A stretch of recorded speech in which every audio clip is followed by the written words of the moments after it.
Legacy Beachcomber is a figure that not a lot of people are getting their hands on right now. He has been tough to get a hold of.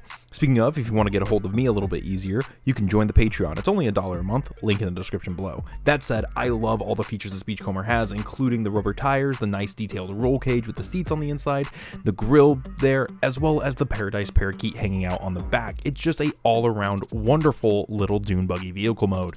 It really makes this figure shine and pop, and it's a perfect representation, even though the gap on the back with his head is a little egregious. The rubber tires and pinned wheels, thank goodness, make this guy roll extremely well. I'm a huge fan of pinned wheels, and I'm so glad that one of my favorite Autobots can actually have them, as well as rubber tires. And that probably has to go with the fact that Beachcomber is a very simple transformer. He doesn't take a lot to get from vehicle to robot. For comparison, here he is with his Power of the Primes Beachcomber counterpart, as well as the childhood survivor of Revenge of the Fallen Beachcomber for size comparison.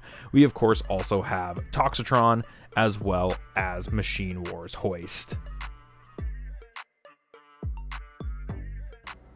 Legacy Beachcomber. I have been looking forward to this for so long. First thing we're going to do, very carefully remove Paradise Parakeet, set them off to the side. And so while this can form a grill, it can also form a little blaster up top, but it's clearly supposed to be a bumper, so Bono parts forming. So to start us off, we're going to pop the cage apart. Although my friend who sent this to me, thank you, Rain, he did, and Patreon supporter, Rain, he did say be careful with these because apparently the tabs can pop.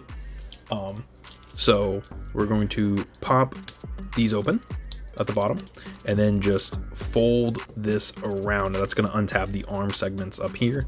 Then we're going to take these segments, flip these in. Oh, sorry, fold these in, flip this in, and there's a little tab right there, a little hole right there. Bam, bam, fold that all up.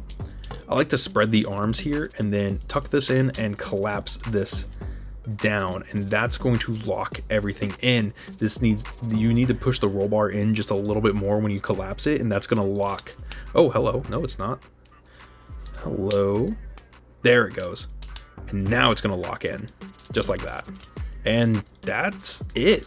He's a very, very simple transformer. You can then take his blaster, plop that in his hand, Paradise Parakeet up on his shoulder, and there we go. We got the man, the hippie, Beachcomber in his robot mode. And what a lovely, lovely little robot mode he is.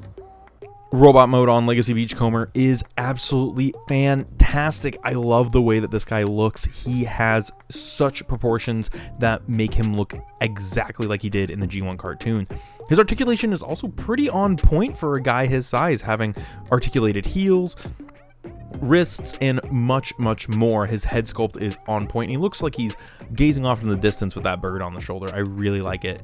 You can also place the bird in any 5mm hole, as well as on top of any 3mm peg, so it is technically like a blast effect. It's kind of weird. That aside, Beachcomber does look absolutely amazing. Really looking like he just jumped off the screen from G1. I really do like this guy, and he has an extremely clean robot mode. Granted, the figure himself is not a difficult transformation like we talked about. He's a really simple transformer, and he doesn't require a lot to get from one mode to the other, meaning that a lot of the paint and details on this guy get to shine. For a comparison, here he is with Legacy Armada Megatron, Legacy Scourge from RID01, Legacy Strong Arm, our previous review, War for Cybertron Bug Bite, Combiner Wars Laser Fire, Channel Mascot, and Machine Wars Hoist. Articulation on Beachcomber is pretty solid, honestly. He is a absolute fantastic mold. He has a ball joint at the head, and it is pretty emotive, so it can swivel, and you can push it a little past what is a little bit comfortable. It's just the ball joint on mine is kind of tight. Arms are on universal joints. They go out that far.